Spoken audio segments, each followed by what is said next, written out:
你煮的牛肉面是比较偏什么味道的？红烧的，也是用豆瓣酱下去调的嘛，对不对？就是比较川味的。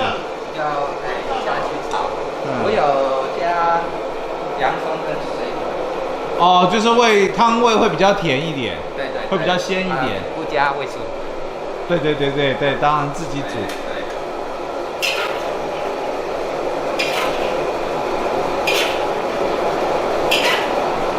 所以同仁平常吃这个牛肉也可以配饭，也可以煮面，也可以当牛肉面吃嘛，对不对？平常大概都会准备几道菜，就是平常备餐会大概准备几道菜。4菜1汤啊。都是4菜1汤。正常是4菜1汤。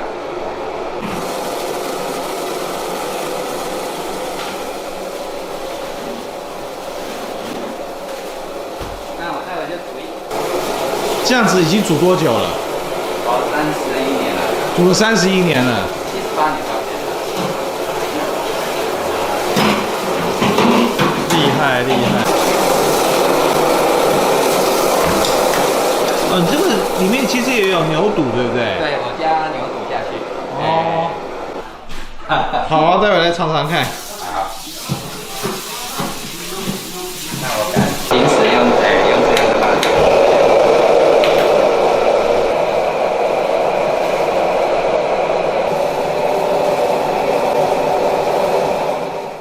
主要是那时候我们支援渔港所那边用膳不方便，那同仁推荐说我出来煮给大家吃，那就是上班就4个小时，剩下就是煮2餐，就这样的情况下，那时候刚好我们就是要推荐分局，那分局长长官他们蛮注重伙食的。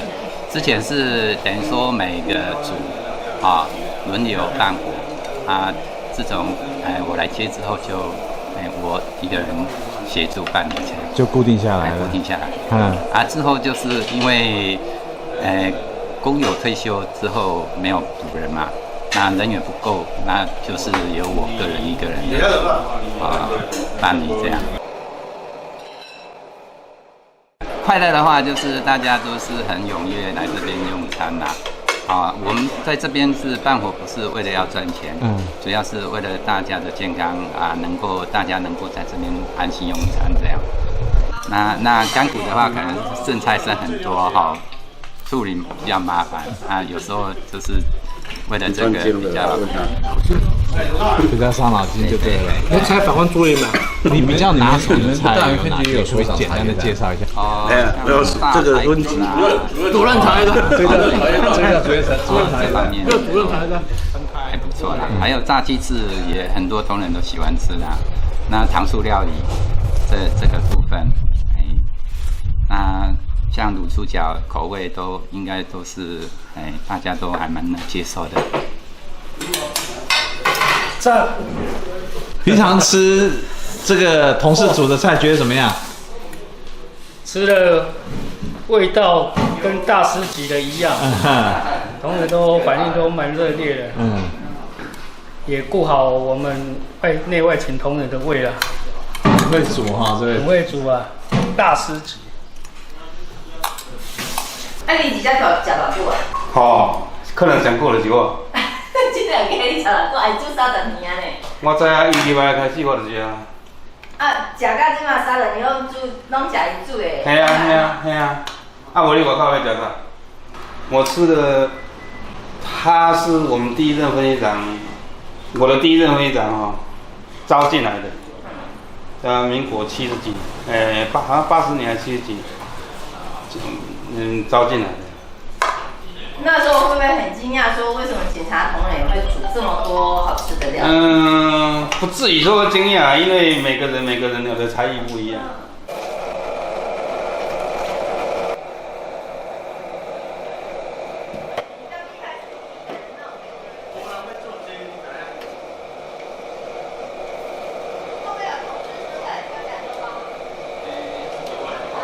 有那个大哥会来帮忙稍等我。对，用。大碗的。牛肉面。没有，你们这个是特大的。这是今天的晚餐。没有，对。你这样转换，我靠，还没办法啊！一定要的。牛肉面。牛肉面啊。红烧牛肉面。红烧牛肉面是。哦，还有萝卜。是。他对这个厨艺的部分他自己都会去自己会去钻研，还有他觉得好，他还有去参考别人的啦，所以他基本上是对这个部分是很敬业。没有人要做啦，就是你看，如果他没有他如果调到别的单来看，有谁要这个可能就收起来了，因为没有人想要做这个工作嘛。为什么你们消息做频道？那记者他们就那你马上加油。对，所以会帮忙打菜。就是打便当起来给那个外勤的。对，这个顺便给人贩子。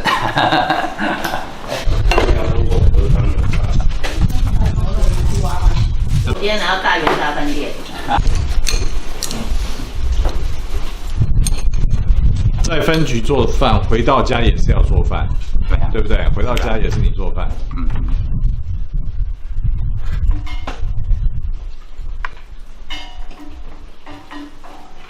好，我们今天来那个大元大饭店。大元大饭店在大元分局里面，可能很多人都不知道。今天来尝尝这个大元大饭店的主厨廖大哥他所煮的菜。先尝尝看廖大哥的牛肉面，好，双宝面，它里面有牛肉。有牛肉，然后还有牛肚。我只要看到牛肉面，我的那个口水就开始分泌了。这个你看，哇，这面条也是粗面，也是比较偏粗的面条啊。这个一定超有嚼劲，超好吃的。来吃一点。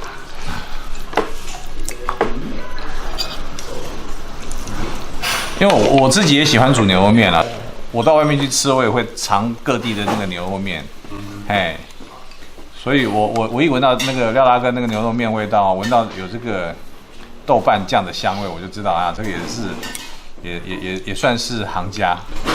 这个是红烧的。廖大哥除了牛肉面之外，他水饺也蛮在行的嘛，哈。是。水饺啊、馄饨这些面食类都蛮在行的。好，我来尝尝看这个牛肉面哈。这个面要选那种偏粗的面。煮牛肉面才好吃啊！牛肉面不要吃太细的。牛肉香，豆瓣香，再加上这个面条够粗，它其实就是可以把那个牛肉汤的那个汤汁啊都吸收进去，味道不错。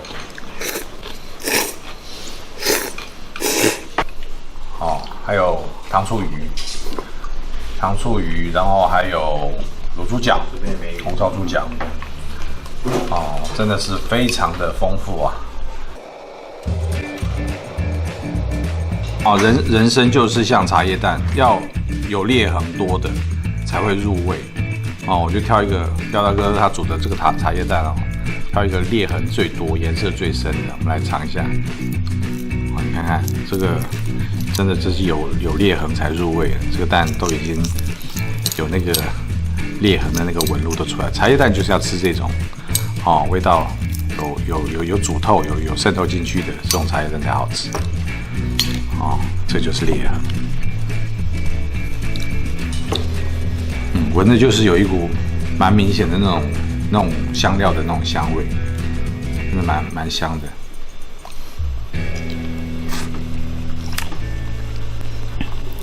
有入味了，那个蛋白的部分虽然颜色还没有很深，但是其实味道都进去了，连蛋黄都有那个五香的味道了。